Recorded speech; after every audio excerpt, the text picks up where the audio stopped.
zvakaita Inoki mumateru oko rwangu nditaurirane kana nzira yoshayikwa ndibvumei ndifambe nemi handingambofambi ndega dutu riri kuvhuvhuta mirauya kateiwa vavengiwa nondiedza ese aya matambudzo tenzibvumai ndifambe nemi kuti mandipa zororo zvepasi zvinowana ndozofamba nekushinga ndotakura muchinjiko ndakara ndione Zioni tenzibvumai ndifambe nemi kuti mandipa zororo zvepasi zvinowana ndozofamba nekushinga ndotakura muchinjiko ndakara ndione Zioni tenzibvumai ndifambe nemi.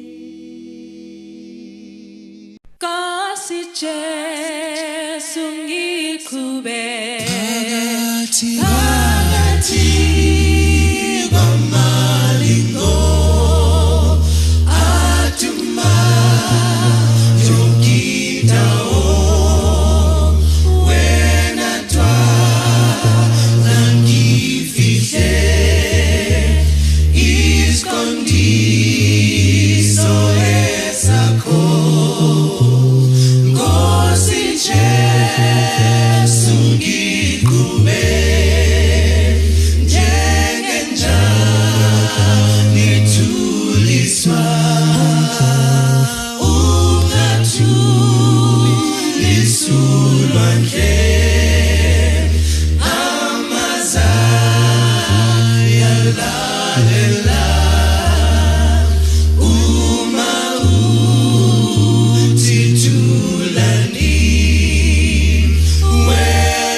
Sara Jesu. Amen. Tinotenda Mwari nemwe mukana wavatipa kuti tidzidze zvimwe zviri mukati meshoko ravo.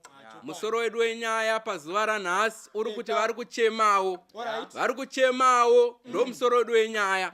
There is a difference between kuchema nekuchemawo. Ana amai vanoenda kunhamo vanogona kunzwisisa nyaya zviri nani. Ndakambotarira pamwe parufu pachiuya mamwe madzimai havanei nemunhu afa, havana ukama nemitupo yakasiyana, but vasvika pagedhi vakatanga kuikwetsura mhere, vamwe vacho nekutoumburuka kusvika pakusimudzwa, kwakubvunza kuti ndiani wayashayika, zvikanzi havatoziyana, havana ukama. Saka ana mai vazhinji pavanosvika panhamo havacheme, but vanochemawo. Nemhaka yei? Nekuti waona vamwe vari kuchema. Ukange uchifamba mutauni maipasta kana mustreet neshamwari yako, shamwari yako ndobva yakomendwa kunzi wakachena, iwe wochibvunza kuti koinini, wobva wanzi wakachenawo, ibva waziva kuti hauna kuchena iwewe, akachena ndibhururu wako. Saka vari kuchemawo, ndo musoro wenyaya. Uye uverenge vhesi dzingai,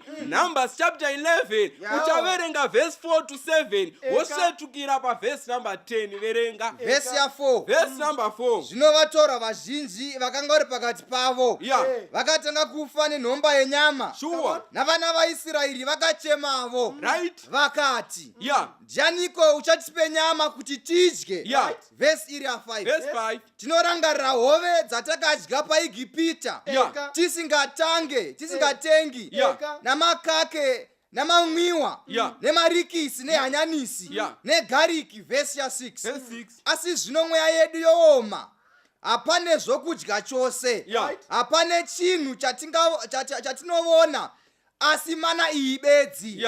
Vhesi ya 7. Mana yakanga yakafanana nembeu dzeokiri, okiendari, yakanga yakaita sebodari.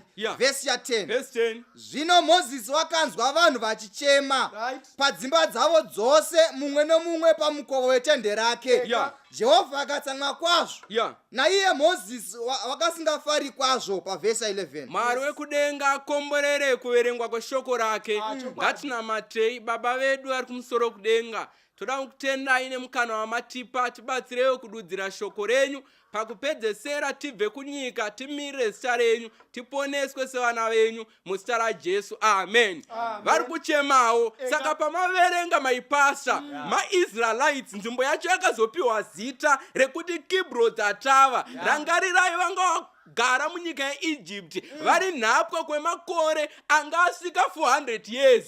Saka Mwari anochitumira Mozisi kuti nguva yakwana yekuti vana vangu vabude munyika yeutapwa, vaende kuzondinamata mukati merenje. Saka Mwari kwakutumira Mozisi kwakubuda nemaIsraelites achivatungamira in the wilderness. But Mwari akanga ari muprocess yekuita de-Egyptianize them, nekuti vari mukati meEgypt maipastors vakanga vakunamata zvainamatwa muEgypt, vakanga vakudya nezvaidyiwa muEgypt, even dressing yavo yakanga yasiyana. Saka Mwari akanga ati, Israel ndakudanai, ndakuisai parutivi pakati pedzimwe ndudzi. Exodus 4 verse 22 inoti Israel is my firstborn. Kuroti Israel yaifana kurarama vari vatsvene vachiparidza kunaka kwaMwari kune dzimwe ndudzi. They were supposed to make a difference. Vaifana kunge vakasiyana nedzimwe ndudzi pamadyiro avo, pamafambiro avo, pamapfekero avo nepamaitiro avo. Even vazosvika Kenani, Mwari anoti kana masvikamo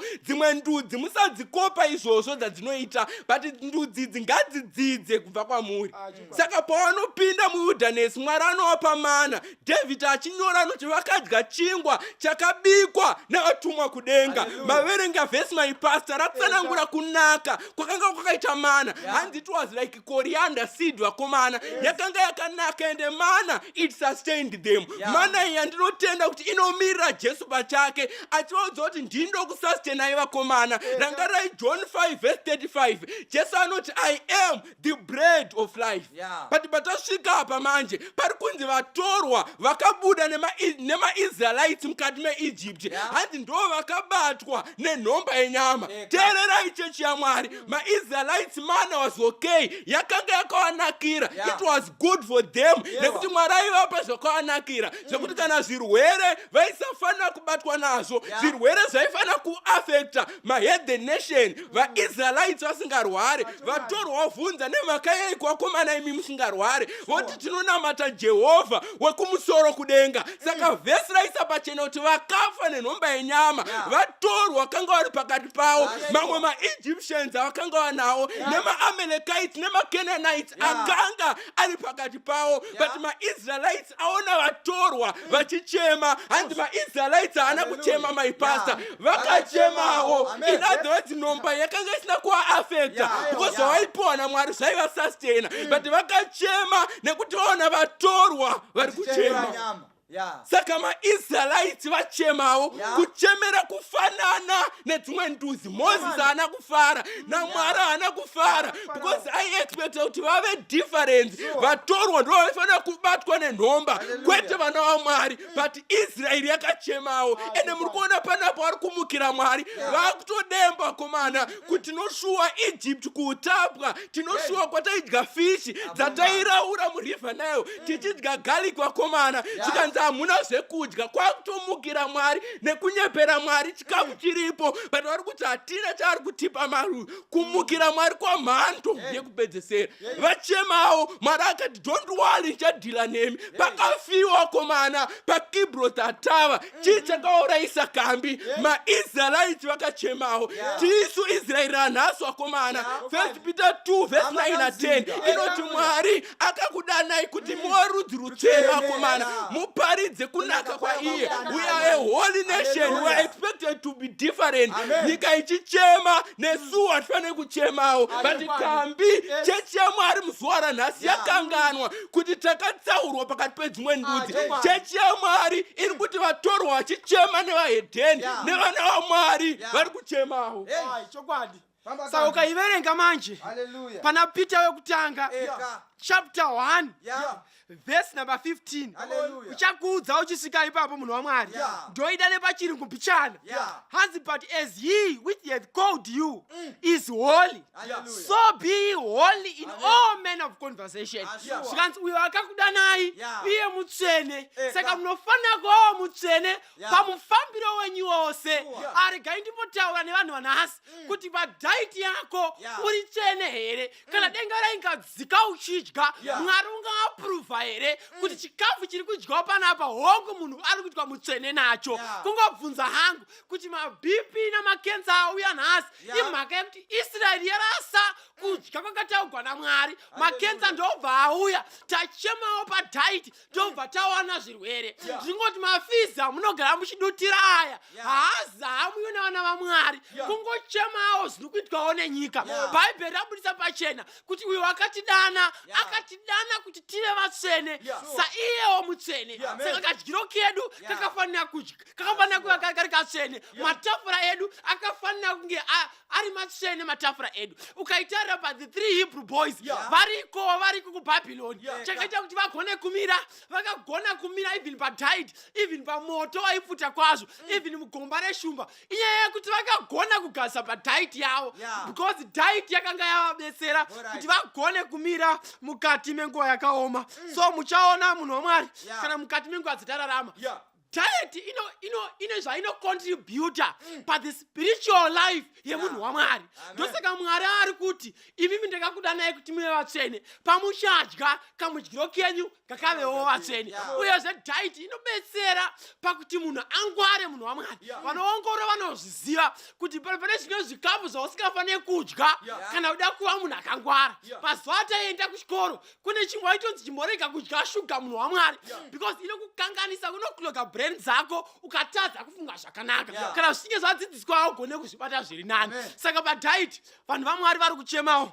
Handiyo yega munhu waMwari padiet paentertainment vanhu vaMwari vari kuchemawo. Ndezvenyika munhu waMwari zvekuenda kwaMozi muchinobheta izvo ndezveitsika dzenyika idzodzo. Vanhu vaMwari havaite izvozvo. 6 days thou shall labor munhu waMwari ndopfungwa yaMwari. Pfungwa yekutobheta muchiita zvindege nemhuka dzamunoisira Mwari idzwe nemabhiza munhu wamwari handi zvamwari izvozvo tembwa munhu wamwari vachiisa mari rinobuda zuva kusvika pakudoka nemari yerendi nemari yeridhamwa vachitoendesa nemari hazvizi izvozvo zvevana vamwari ndezvenyika regai nyika iite but Israeri yanhasi iri kuchemawo mukati mezvinhu izvozvo nyika inogarira maafrican move munhu wamwari anogarirawo maafrican move ende ndimbondisenderawo chingo chiri kutsvagwa maafrican move patinoronda doctrine nyaya state of the dead haibudi zvakanaka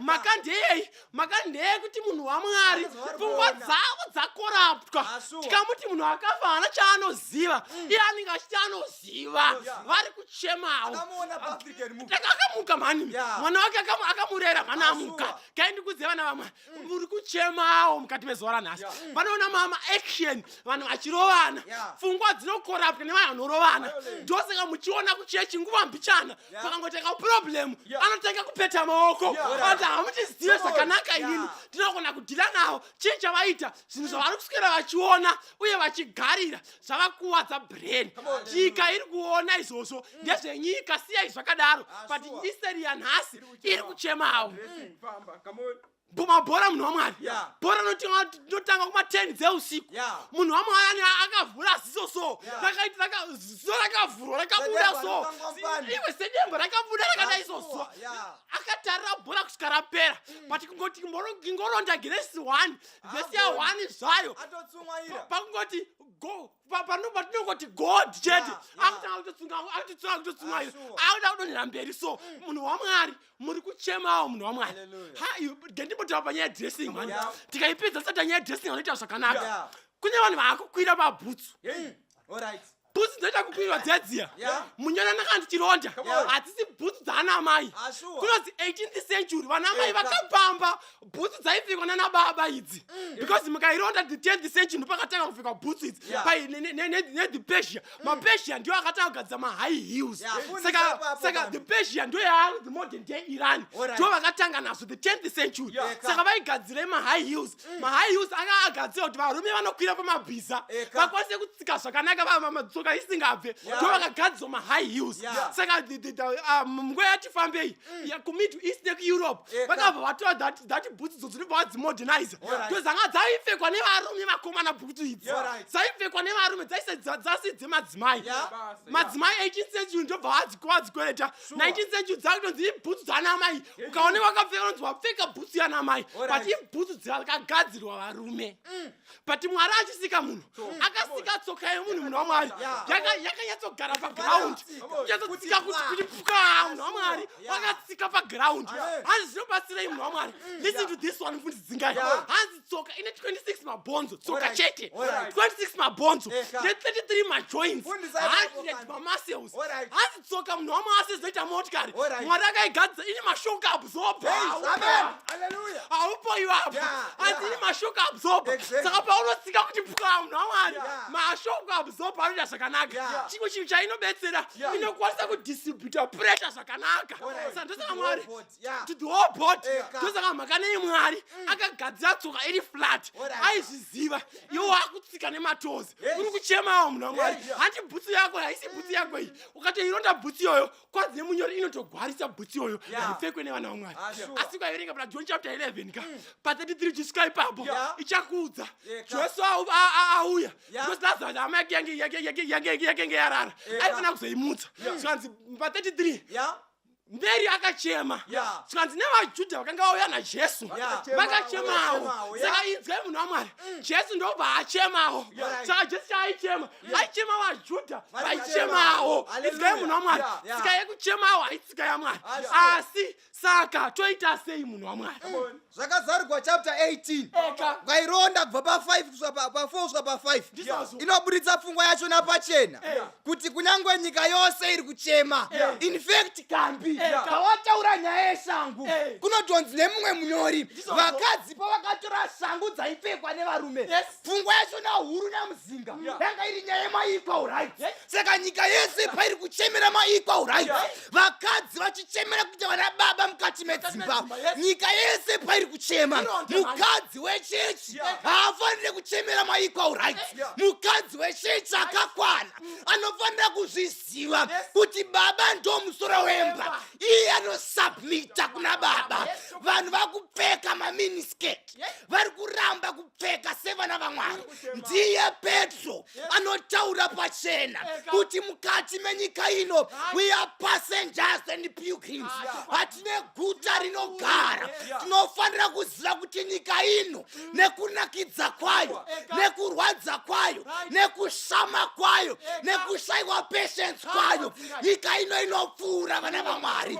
Zvanzi vana vaIsraeri pakachema ndudzi dzakavajoina pakubuda paIgipita, hanzi pavakachema ivo vakachemawo. Chinondishamisa kambi, hanzi vakachemera vachirangarira hove dzavaidya, vakakangana kuti hove dzavairora murivha nayo nyamuzinga, hove idzi dzaifidwa nevana vaIsraeri. Asi vana vaIsraeri vakabatana nevaIgipita pakuchemera hove dzaifidwa nevana vavo. Inzwa munhu waMwari, mukati menyika yaipa zvakadai yekuti zvose zvogwadza, unoziva iwewe kuti mainini vako vakabatwa chibharo nemurume wenyika nekuda kuti vaipfeka mamini, asi mamini ndo unodzisa mwana wako kamuiga pivha, newewo ndo waunopfeka. Inzwa munhu waMwari, uri kuchemawo. Unofanira kutenda nekubvuma kuti hatine guta rinogara mukati menyika ino. We are passengers and pilgrims. Izvi zvinofanira kuzikanwa newe. Kana uchinge wazviziva, rukoko runoya pachena zvakazarugwa chapter 18 verse ya 4 nevhesi ya 5. John ari mumuono, verenga nyamuzinga verse ya 4. Zvinodakanzwa rimwe izwi richibva kudenga richiti, budai mariri vanhu vangu eka, kuti murege kuwadzana naro pazvivi zvaro, murege kupiwa madambudziko ayo. Zvivi zvaro zvasvika kudenga kuna Mwari. Verenga verse ya 5. Mwari varanga zvakasaka mazvaro. Saka pana parukoko ruri kuuya munhu waMwari kuti budai muBhabhiloni. Let's come out of Babylon. Nekuti zvivi zveBhabhiloni zvasvika kudenga. Church nhasi iri kuchemawo, asi rukoko runoti dai wabuda munhu waMwari. Nyika payakataura nyaya dzemagay nemalesbians, ma-LGBTQ, vamwe vechechi nhasi uno vanogara pasi kuti let's accept them. Vanhuwo vakangofanana nesu vandawo nyasha dzaMwari. Inzwa munhu waMwari, kana takubatana pakuita zvakadai nevanhu venyika, takuchemawo sesangano, dai tabvuma kubuda tarumuka patsika dzeBhabhiloni. The call is very simple. Panguva dzinodzi munhu waMwari, dai tagona kubuda patsika dzeBhabhiloni, vamwe pavari kudya matafura azere nezvisingadyiwe nevana vaMwari, iwewe tiza neupenyu hwako. Patiri kutotaura kudai so, ambotaura kambi akati pepsa imwiwe nemwana waMwari zokonzera shuga, maBP nemadiabetes. Asi iwe une nharo, buda muBhabhiloni munhu waMwari.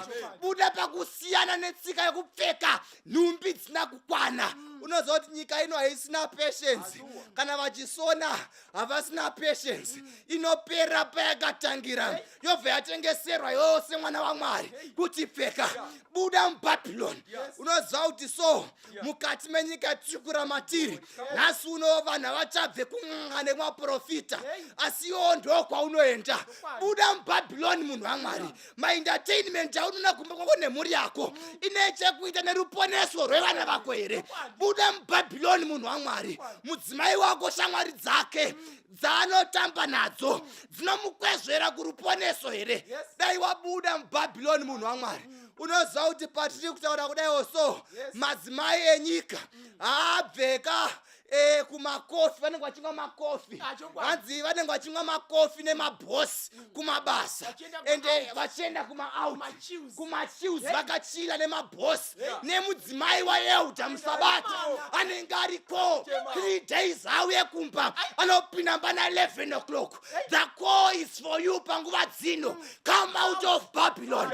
God is calling you. Newe oEuda uri una secretary wako throughout the year unenge uchingoenda kumameeting asingapei nemukadzi wemunhu inzwa munhu waMwari. Icho chivindi chako ichi chekuti unosununguka kunamata uri kumba kwegirlfriend uchiti Mwari dai matengeta pausiku wanhasi. Come out of Babylon. God is calling you. Inzwa muyuthi zvinoitwa nenyika hazvifanire kuitwa nevana vaMwari.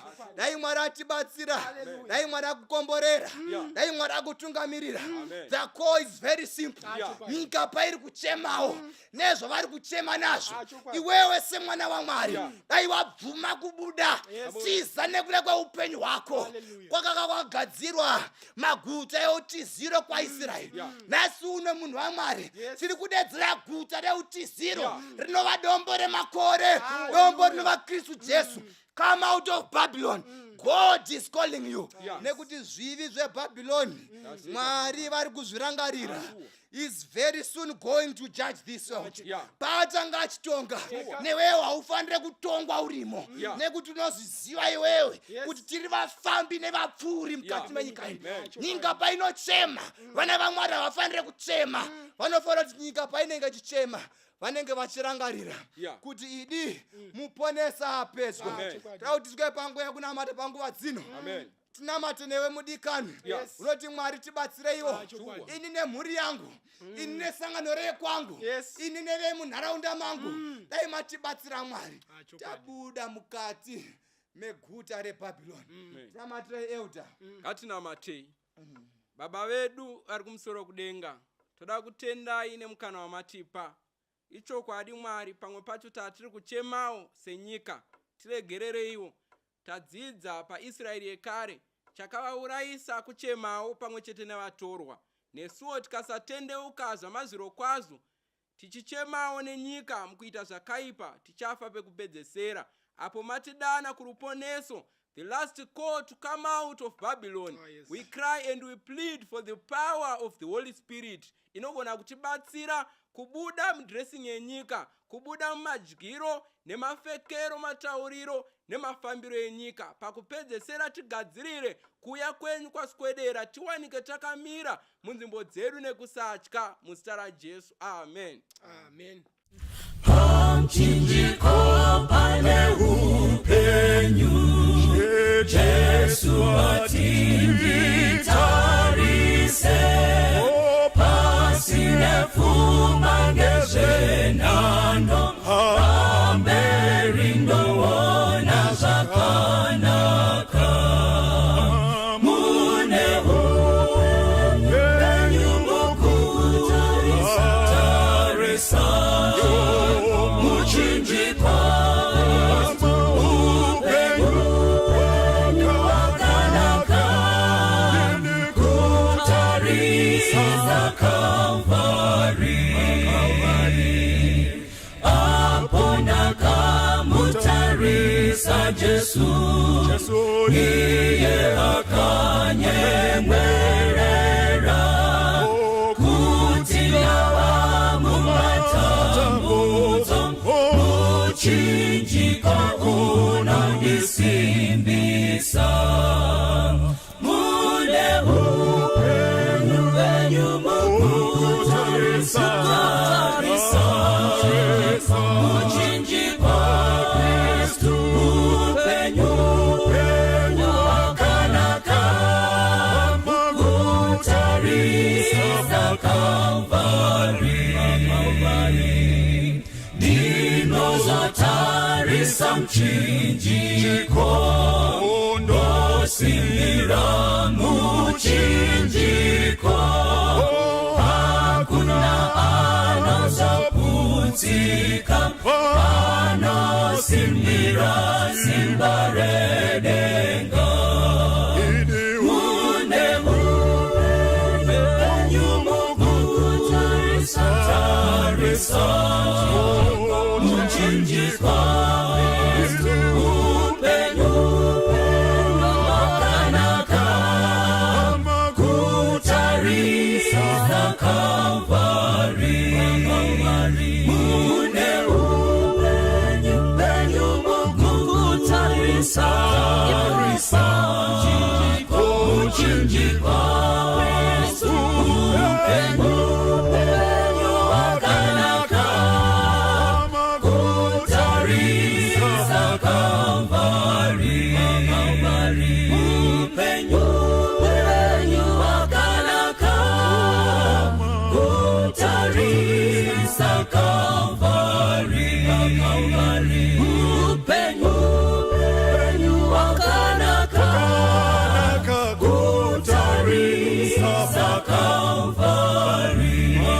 Babangizi leta kuwe Mungu msizi wena Bangizi sitanga kuwe Inga yanga pina Namhlanje nyangi yakolwa Ujesu ngifele